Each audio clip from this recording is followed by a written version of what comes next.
CEOs and senior leaders from lots of different organizations, different sectors, seem to be experiencing much greater workloads, high levels of competition, reduced margins.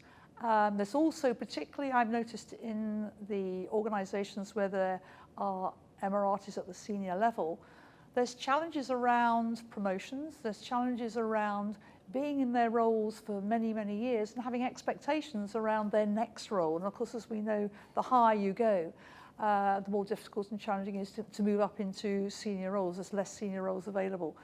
So this creates a lot of stress, in relationships. I think I've noticed as well some of the challenges around ill health. A lot of leaders, because of the environment in which they're working, by environment I mean the global environment with much greater numbers of regulations and regulating in the banking sector, for example, as well as in construction where there's shortages of huge growing business, but shortage of materials and resources. In the oil sector, a huge boom there, but then a lot of competition coming in as well, and then changes in demand on oil as well. So there's a lot of stress, and I think one of the key things I'm finding is how can those leaders actually draw on the strengths they do have, step back away from the problem, and be able to see it from a much more bigger perspective, and also gain much more personal resilience from their learnings and what the challenges that they're going through.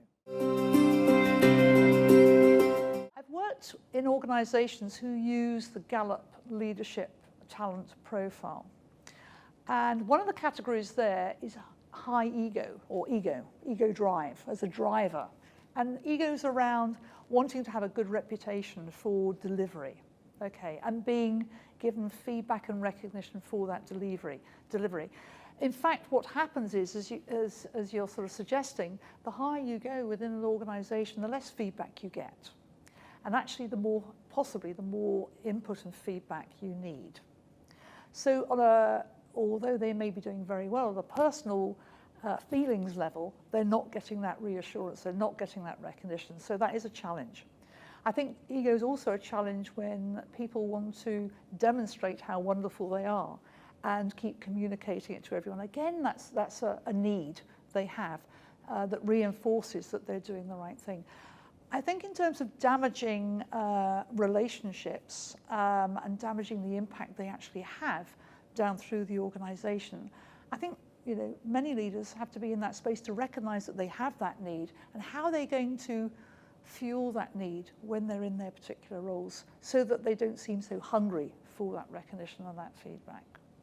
They also possibly have to, just to continue, be open to and ask and request some feedback. That's critical as well.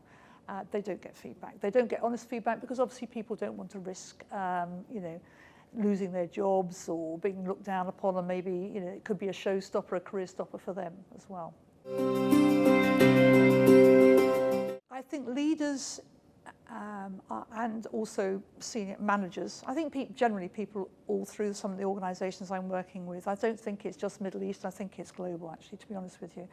Or it is. I've worked in other countries as well where this is also the case. A lot of pressure. I think at the leadership level, one must remember as a leader that every behaviour, everything that one is doing, every behaviour that one is doing in terms of how one is feeling, every mood that a leader has, every emotion that they feel, is amplified down through the organisation.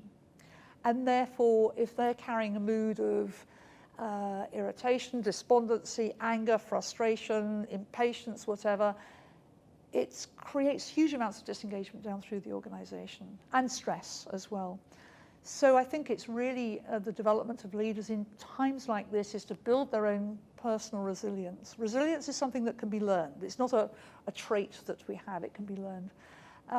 If they can build that, to become really aware of how do they want to be being, to be able to get the best out of their people in terms of their own behaviours, how they're feeling inside. Because if they're feeling inside, as I said, angry, impatient, frustrated, fearful, whatever, they're going to communicate that whether they know it or not.